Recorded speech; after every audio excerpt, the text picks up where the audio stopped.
5 books. If you read these 5 books and actually apply what's in them, your business will look different. Your relationship with money will look different. How you lead will look different. I'm going to break them all down today in today's episode. Key lessons, why they matter, and what to do with them. So before we go into it, I just wanted to tell you, I'm actually on holiday now. I'm recording this before I go away.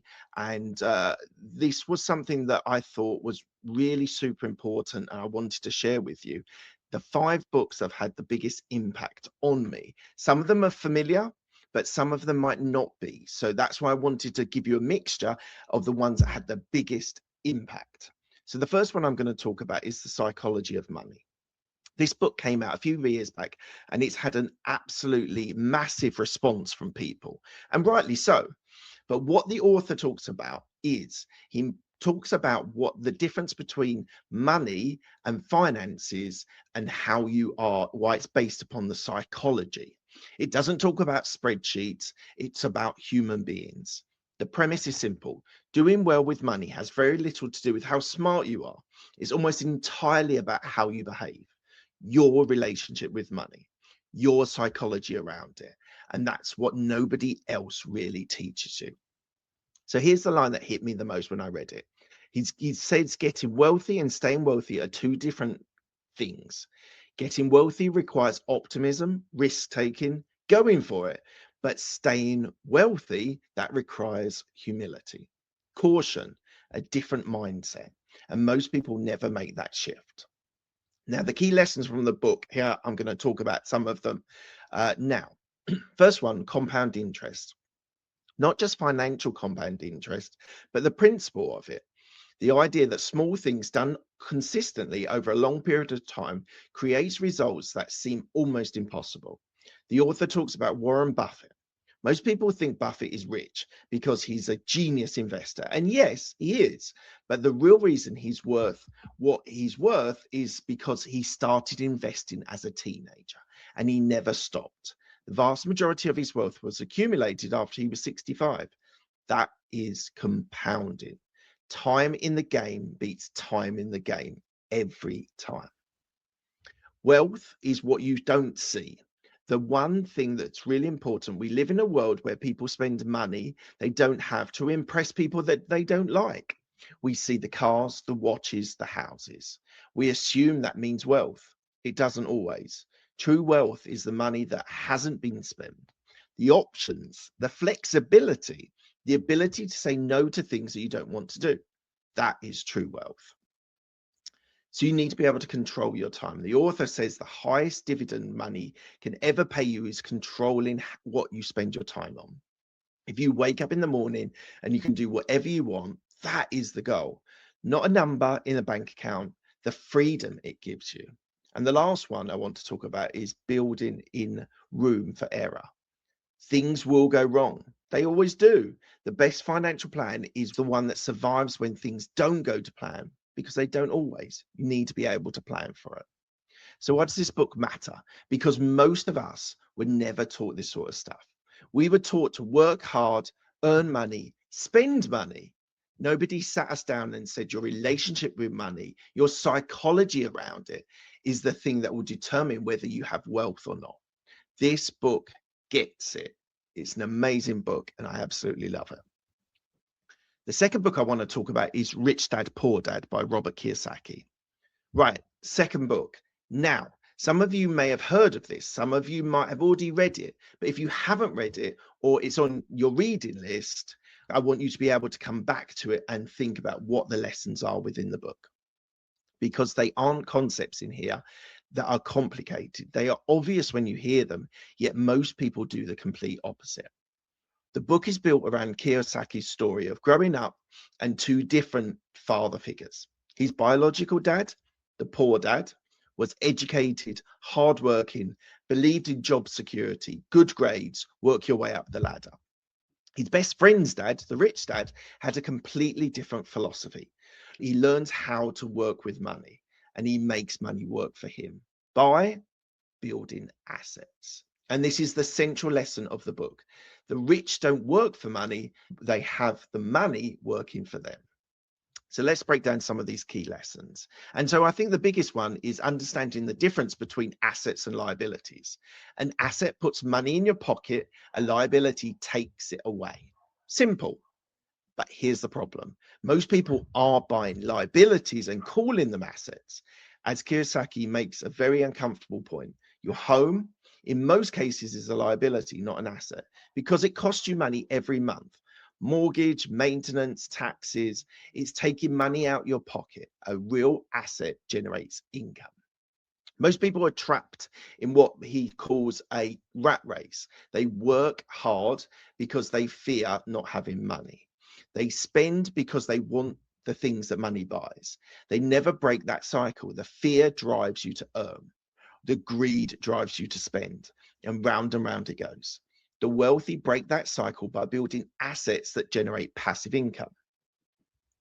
Kiyosaki's point about financial literacy is that the school system teaches you what to do with your money, but nobody teaches you how to make money work for you. You can have a PhD and be financially illiterate. The illiteracy is going to cost you. And this is one that I feel strongly about, which is being in business for a long time. You need to learn to sell. Whatever you do, whatever your business is, you need to be able to sell. The author says this absolutely brilliantly. It's not the most best written book that you've ever got, but it's a bestseller. And this is the difference: the ability to be able to communicate, to overcome objections, to bring people towards the yes. That skill compounds over time in a way that almost nothing else does.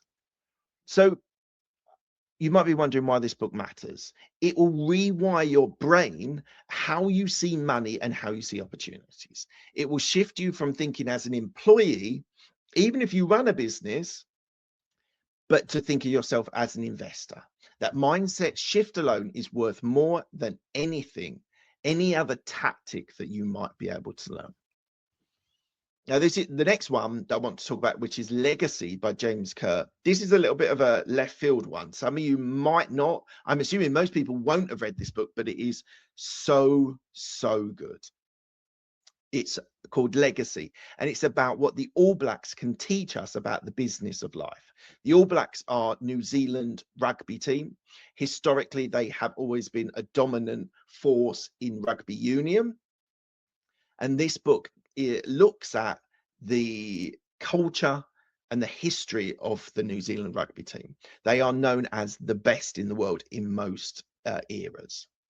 Now, you might be thinking about rugby, really? But I promise you, bear with me, because this is one of the most powerful books I've read about leadership, culture, and what it actually means to build something that lasts beyond you. And it applies to every single business rumour here. The All Blacks are the most successful professional sports franchise in history, unbeaten in over 75% of international matches over the last 100 years. That's not luck, it's culture. And James Kerr spends several weeks embedded in the team to see exactly what that culture is like. And these are the lessons of this book. The first one, which I love, is sweeping the sheds. These are world-class athletes, the best rugby players on the planet. And after every single match, they clean their own dressing room. Every single one of them. No one is above it. And the point isn't about cleaning. The point is that no one is ever too big to do small things. Humility is a practice, not a personality trait. And the moment you think about these basics, you're going to win. The next point is leaving the jersey in a better place. The All Blacks talk about every single player being a temporary custodian of something that's bigger than them. The jersey exists before you, it exists after you. Your job is to leave it in a better state than it was found in. Now think about this when in the context of business, your team, your industry, what you're leaving behind, what the legacy you're actually building. Third point, which I absolutely love, is just no dickheads. I really love this one. The All Blacks have a policy. Don't matter how talented you are, if you're a negative force in the team environment, you're out. Character matters as much as ability. And in business, this is massively underrated. One wrong hire, one toxic presence can set a team back more than losing a client or missing your quarter numbers. Next point, change when you're winning, not when you're losing. The team is counterintuitive, but it's important. The best time to adapt, to evolve, to make bold moves is when things are going well, not when you're in crisis, because when you're in crisis, you're just reacting, fight or flight. When you're winning, you're choosing. Most business owners only change, only pivot when they're in crisis stage. Next one, this has been talked about a lot, but I think this was probably the first time it was discussed, is the whole idea of marginal gains. Now, don't try to fix one thing, that'll fix everything. Do 100 things 1% better consistently over time. The 100th blow doesn't break the rock. It's the 99 that came before it. And this book matters because it's about strategy. It's not just about strategy. It's not just about numbers. It's about people, culture, and what brings people together. Legacy will remind you of those things that are important, but often ignored or forgotten. The next one is a classic, The E-Myth by Michael Gerber. Now, if you're a business owner and you haven't read this book, I'm going to get straight with you. This probably is the most important book on the list of this, specifically for you, because it's going to hold a mirror up to you and show you something that might feel a little bit uncomfortable. The E-myth, or the entrepreneurial myth, is what most business owners aren't starting to think about. They start thinking about being technicians. Most people who are really good at something, a baker, he gives an example, who owns a bakery, a consultant who owns a consultancy, a designer who starts an agency. They're brilliant at their craft, and they assume, sadly, fatally, that they'll be able to turn this into a business. In a lot of cases, they can't, or at least without completely changing how they operate. And here's what happens. They go from working 40 hours a week for somebody else to 70 hours a week for themselves. They're not building a business. They bought themselves the worst job in the world. Does that sound familiar? I think it does to a lot of you. The key lessons that I took from this is that you're playing three roles, whether you like it or not. The technician, person who does the work, the manager who organizes and oversees the work, and the entrepreneur. Think about this when businesses are, you're starting your business. Most business owners spend their time as a technician, and that business will suffer for it. So you need to work on the business, not in the business. This is a phrase from the book that everyone quotes. And the quote, it does because it's so true. If you are the business, if everything runs through you, if nothing happens without you, you don't own the business, you own a job. The moment you stop, it changes everything. It's thinking about freedom and getting out of that trap. So you need to be able to build systems, document everything. The author uses McDonald's as an example. McDonald's doesn't sell burgers in the world, not even close to that, but they sell hundreds of millions of them consistently every day all over the world. And the reason is because they've built systems. The business works because of the system and not because of the people in it. That's what you need to be able to build systems and documenting everything so people understand wherever they're based, whatever the culture there is, that they need to do the thing. Fourth point is to think like a franchisor. Even if you never plan to own a franchise, ask yourself, if I had to hand this business over to somebody else to run tomorrow, if you were able to do this, then you're winning. If you can't, you're in serious problems. You need to build something that can be replicated and scaled without you. Your business should serve your life, not become your life. Gerber's big philosophy point: define what you actually want in your life and do it. Then build a business that supports that life, not the other way around. This book is so important for business owners because it gives the framework to stop being an employee in your own business and start building it as an owner. That shift, that mentality, that operational structural shift is everything for a business owner. Now we've got another rogue one, left field one, which I'm not sure whether you have read this, but this had a massive impact on me and I absolutely love it. It's called Black Box Thinking by Matthew Syed. So the title comes from the aviation industry. Every aircraft has a black box flight recorder. When something goes wrong, and I mean fatally in some cases. The box will be recovered, analysed, and the findings will be shared across the entire aviation industry. Every airline, every pilot, everyone learns. And as a result, flying is now one of the safest forms of transport in the world. The author contrasts this with healthcare, where historically mistakes have been hidden, buried, blamed on individuals, covered up, and thousands of people have died as a result of errors that were never shared, never learned from, and never fixed. Because that culture was precisely the wrong way, the improvement never came. Now, what this has to do with you and when it comes to business is everything. Think about this.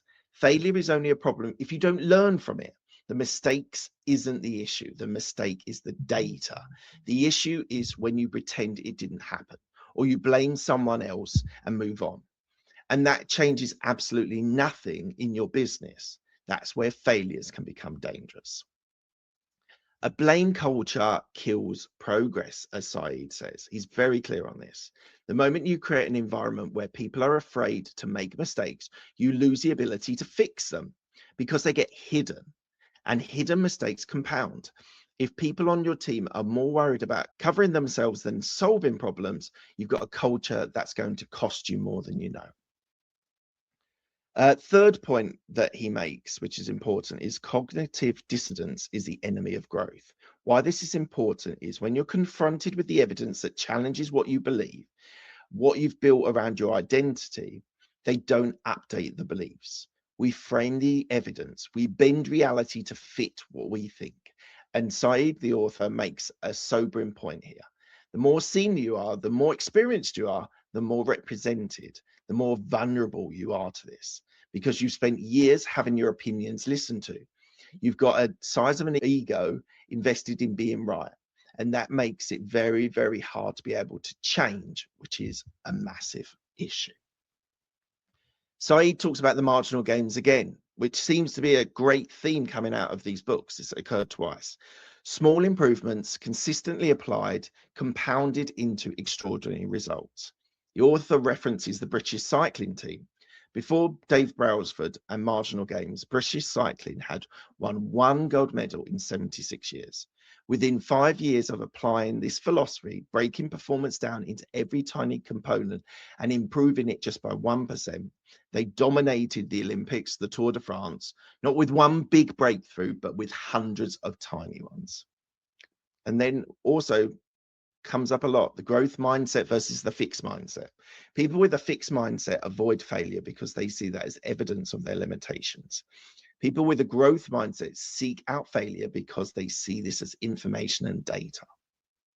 The ones who become genuinely elite in sport, business, or anything else are the ones who fail fast, learn fast, adjust fast, and keep going. This book is important because most business owners, most leaders are running on a closed loop. Mistakes happen, get swept under the carpet, and the mistakes happen again and again over the years. This book shows you how to build an open loop, how to create a culture where failure is a tool, not a threat. The culture is a genuine competitive advantage. So just to wrap this up, these are the 5 books that I think are really important. Some of them are traditional, not traditional, but they're ones that will occur with other people's lists. But I've given you some left field ones, which I really loved as well. But reading books or audiobooks, listening to audiobooks is a way that really gets you massive growth. So as a business owner who's busy, who's got clients, staff, sales calls, emails, a dozen other things, you should be picking up a book or audiobook and listening. Because your business only grows as fast as you do. That's it. That's the answer. You are the ceiling. You are the bottleneck. And the only way to rise that ceiling is to keep learning. Now, look, I've been in business a long time. I've made mistakes. I've had the wins. I've had periods where things have plateaued and I couldn't figure out why. And more often than not, when I'm honest with myself, the plateau wasn't a problem with the market or my team or a client problem. It was me. I had stopped growing. I had stopped challenging how I thought. I was operating on the same set of assumptions that I'd done for years and wondering why the results weren't changing. Reading and listening can fix that. Not because books give you a massive revelation, but the habit of reading, the discipline of exposing yourself to new thinking, new perspectives, new frameworks keeps you open. It keeps you curious. And curiosity is a very much an underrated business skill. So what I think when I speak to other business owners that are doing fantastic, they genuinely are open-minded, not in a wishy-washy way, but in the sense that they're always willing to ask, is there a better way of doing this? Could I be wrong about what I'm doing? What am I not seeing here? That open-mindedness, that intellectual humility is what gives you the ability to adapt and change. And that adaptation will allow you to survive and thrive. The books I've talked about today all share something, and they all challenge a default assumption. The Psychology of Money challenges the assumption of what money is, and it's not maths. Rich Dad, Poor Dad challenges the assumption that education and hard work guarantees financial freedom. Legacy challenges the assumption that the culture is soft and secondary to strategy. The E-Myth challenges the assumption that being good at what you do is able to build a business. And Black Box Thinking challenges the assumption that mistakes should be hidden rather than used. So what do you think about this? What do you think about these books that I've shared with you? Hopefully you've enjoyed my sort of summary of these 5 important books that have had a massive impact on me. And if you have enjoyed this, please do consider giving me a 5-star rating on Apple or Spotify. It gets bigger reach. If you're on YouTube as well, hit the subscribe button, like this video, and comment down below anything that you've taken away from this. And lastly, if there's somebody that you think needs to think about growth, open-mindedness, and what the books they need to be able to generate that, please do share this with them. And all I want to say is thank you so much for joining me today. Hopefully you've enjoyed it, and on to the next one.